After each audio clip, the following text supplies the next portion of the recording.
Le grand matin Sud Radio, 8h-10h, Benjamin Glaise.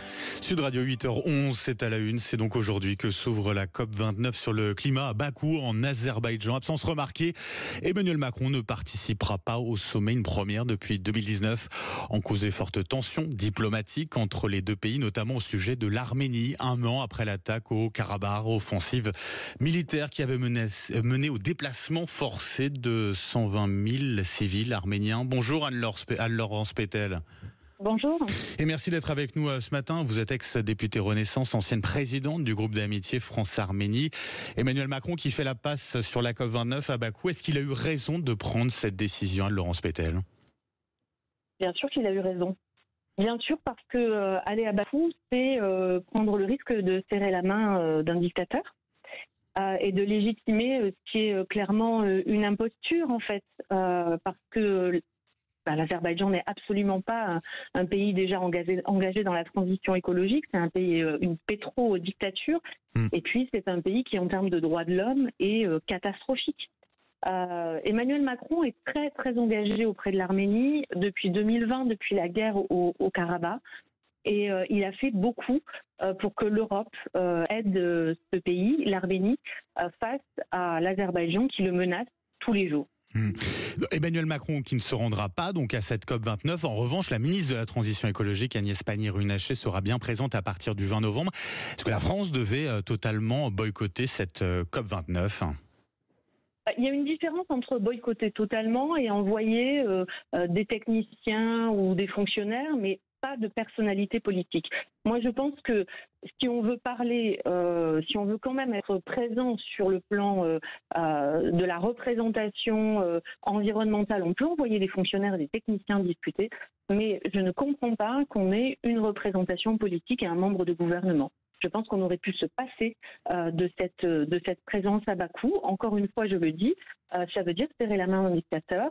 Aujourd'hui, il faut bien entendre que Ilham Aliyev, c'est quelqu'un qui non seulement a fait une guerre en 2020 affreuse au Haut-Karabakh avec des bombes au phosphore, avec 5000 djihadistes, avec des décapitations, avec des mutilations sur des femmes soldates, mais qui est aussi un dictateur à l'intérieur de son propre pays, puisque il y a 300 prisonniers politiques. Et c'est quelqu'un qui fait aussi de l'ingérence dans les affaires françaises, en fait.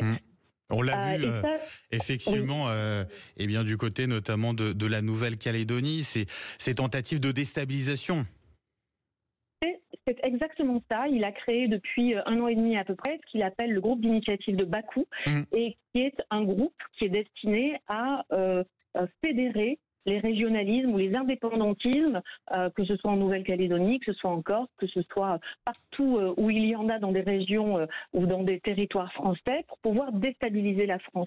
Je voudrais quand même noter qu'il y a un mois de ça, en octobre 2024, il y a un opposant d'Ilham Aliyev en exil en France qui a été assassiné à Mulhouse.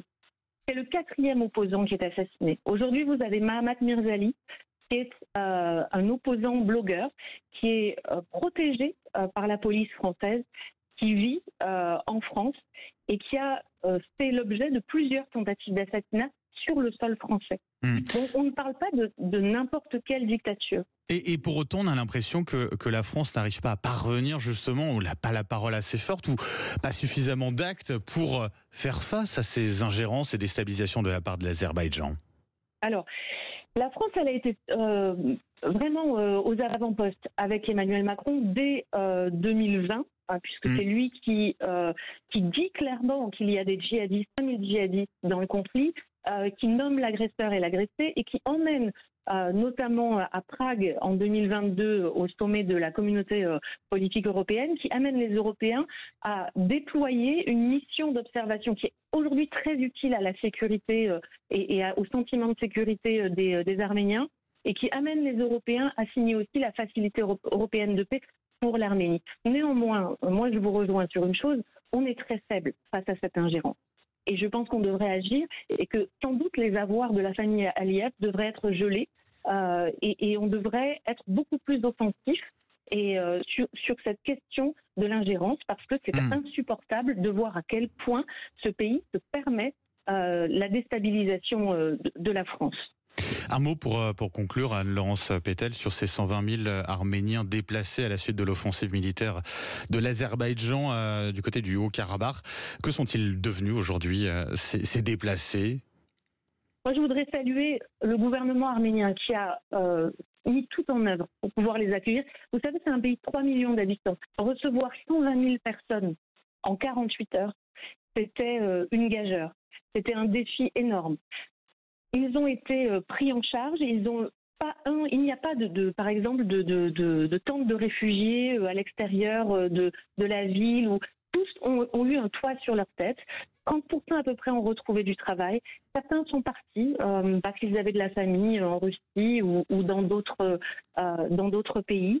Mais aujourd'hui, le plus grand des défis, c'est la formation et le travail pour toutes ces personnes. Et c'est aussi leur construire parce qu'ils ont été logés dans des hôtels, ils ont été logés dans des écoles, ils ont été logés dans de la famille, mais ils ont besoin aujourd'hui d'avoir leur propre maison et c'est le plus grand des défis. Je voudrais aussi rappeler une dernière chose. Oui. Ils sont toujours détenus dans les geôles à Bakou, les dirigeants du Haut-Karabakh.